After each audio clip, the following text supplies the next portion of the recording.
When you play the Game of Thrones, Subscribe and like. you die. There is no middle ground. All right, hello YouTube. Welcome back to the Grease Goblin YouTube channel. Today's video, I want to talk about Roose and Ramsey Bolton, because the two to me have a fascinating relationship in Winds of Winter. Because in the show, they did this idea where Ramsey actually killed Roose. I thought it was a really bad way of doing it, but I do think that's a possibility in the Winds of Winter. It's very likely that the same thing could happen in Winds of Winter, but just things happening differently, because I think George R. R. Martin would actually set those things up properly.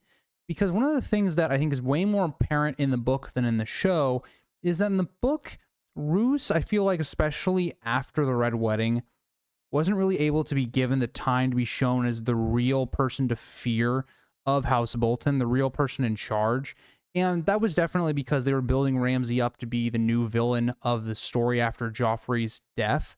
And that you could really feel that in the show, right? The extra scenes they give with Ramsay and Theon's torture and all that stuff. Whereas in the book, you, yes, feel Ramsay growing as a villain, but also you still recognize that Roose is the true power of the North and holding everything together. And so the question arises, because we know Ramsay and Roose both have motivation to kill the other. Will one of those die to the other in Winds of Winter, which may allow someone like Stannis to gain the upper hand? Let's kind of discuss that in today's video. We're going to talk about some of the Dance with Dragons moments with Roose and Theon, and even Roose with Ramsay, and also going to be talking about the Pink Letter and maybe some of the things we can speculate about the future. So let's start a little bit with some quotes from the actual book of A Dance with Dragons, because I want to paint why each character would have reason to kill the other and why I think it's definitely a big possibility. In a Theon chapter in A Dance with Dragons, when Roose actually sends for Theon because he wants Theon to basically give away Arya to show some legitimacy, right before the chapter where the fake Arya and Ramsay are wedded, we actually see Roose and Theon having a conversation. Now, it's more Roose talking to Theon and Theon just kind of barely responding, but it gives us a lot into the background of Ramsay as a character and some of the interesting issues between Roose and Ramsay. Right off the bat, Roose knows that Ramsay was probably the person that killed Domeric, his heir. And, you know, he thinks about what is he to do, right? What do you do when one son kills the other? Right? But you yourself don't want to become a kinslayer because that is the most cursed thing you can do. Even Lord Bolton is kind of fearful of that, right? What is he to do? And Theon kind of responds, well, you know, you have a new wife, you know, she can make new heirs. And Roose actually seems to kind of like his new wife.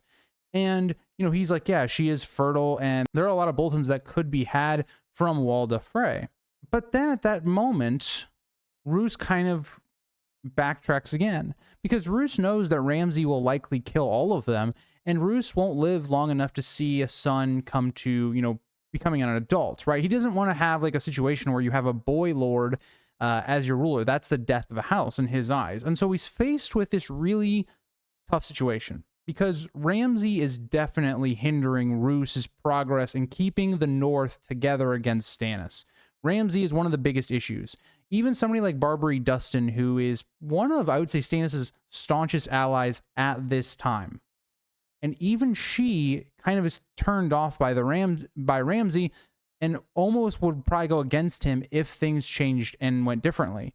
And so that's part of it, right? As you look at Roose, and he's stuck in a situation where if he kills Ramsay, well, what if he dies in battle? What if he dies, you know, at some point somebody assassinates him? The Bolton line ends. And so that's the issue that Roose is feeling, right? He's not going to have another 25 years that he believes he's going to have to be able to train somebody to, you know, then lead.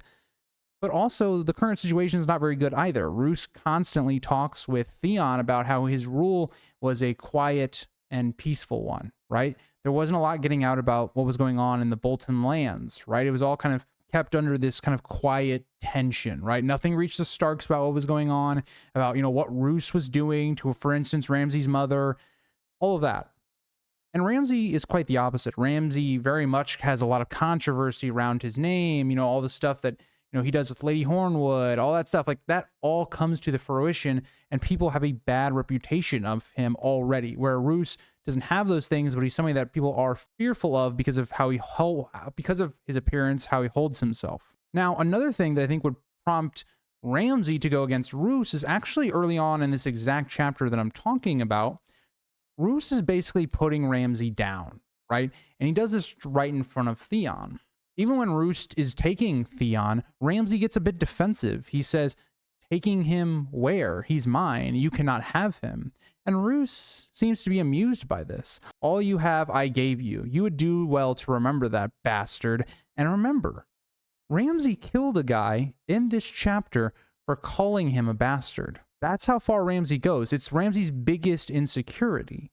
And so you already see that you could have a situation where, you know, people that speculate, for instance, that Aegon IV killed his father, Viserys II, there's the same idea here, right? Roose is talking down to Ramsay. He's telling him basically that he is putting their position at risk.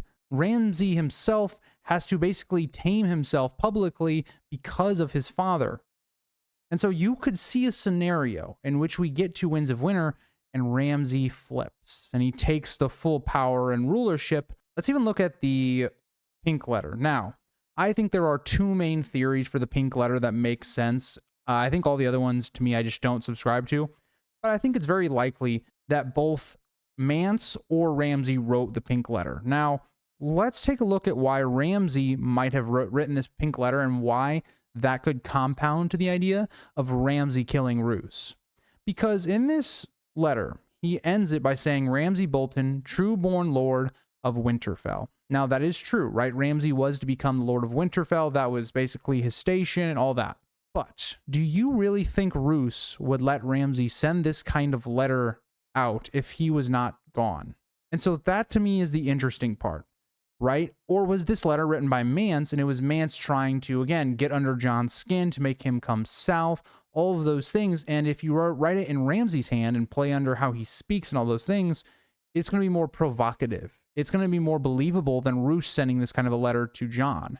And so this really comes to a crossroads. If you believe Mance wrote the pink letter, it's likely that this doesn't really condemn either Roose or Ramsay to actually being killed. But if Ramsay wrote this letter, I think it's a bit different, right? Because the whole time in Dance of Dragons, when we see that Roose is in charge, Ramsay is kind of just under Roose's thumb, right? He isn't really able to get away with some of his, crimes and abuses and all these things. And so if Roose is out of the picture, the pink letter makes even more sense. And so that's where I'm kind of going to leave this video at, because there's not much we can speculate on. It seems like there's a tension rising between the two, but who's going to win out? Personally, I would rather Roose win out, because I think Roose is a far more cunning and interesting character. Even if you think about the way he thinks about all the northern houses, and even how Barbary Dustin kind of describes him, where he's so cautious that he eats his food after he sees Wyman manually eat his first. And how even in his conversation with Roose with Theon's, he talks about how he can't trust any of these northern lords. Wyman manually is plotting to go against him and all these things. Roose is very aware of the situation. He is kind of the more stone-faced, reading the situation type of character, kind of like Tywin to a degree. Whereas Ramsay is the other way. Ramsay is a wild dog. He does whatever he sees, and he just goes after things. He doesn't think them through or think about the repercussions. And so could some scenario come up where Ramsay kills Roose? I definitely think so. And I think Roose could also be thinking that same thing. At what point does Ramsay take you out? You've now given Ramsay the ability to have Arya, and you've given Ramsay this title to be Lord of Winterfell. Why does he need Roose anymore? Roose could always untake those things from Ramsay, but if Ramsay takes out Roose first, it could make sense. It could be Roose's one weakness holding him back. Because he let Ramsay, exist, that led to his heir being killed. It led to him being crippled to where he had to make Ramsay his heir. Could that be his undoing? Interesting, because the conflict of the heart has been kind of the biggest central theme. And even in somebody like Roose, who doesn't show much emotion, who leeches himself, maybe that conflict that he had about, what he should do in terms of kinslaying, could that be the thing that leads to his downfall, like his son Domeric's? Interesting idea. Let me know what you guys kind of think about Roose Bolton and Ramsay. It's hard to predict where we're going with those two characters, because it's very much apparent that Roose is the more calculated villain, while Ramsay is kind of the more Joffrey type of villain. Interesting to see who wins out, or will they not end up killing either one? I think it's going to happen. I think one or the other is going to kill the other, like in the show. I'd lean more towards Ramsay because I could definitely see George telling them that Ramsay was going to kill Roose. I just think it'll be vastly different. It'll be done in a way in which it looks more like an accident. It's much more believable. Because here's the issue. If Ramsay kills, say, for instance, Roose in front of all the lords and people there, they're going to just go against Ramsay. I mean, none of these people back the Boltons because of Ramsay. They back them because of Roose. That's something that Ramsay could find out to his detriment. But thank you guys all for watching, and I'll kind of see you guys all in the next one. Bye, guys.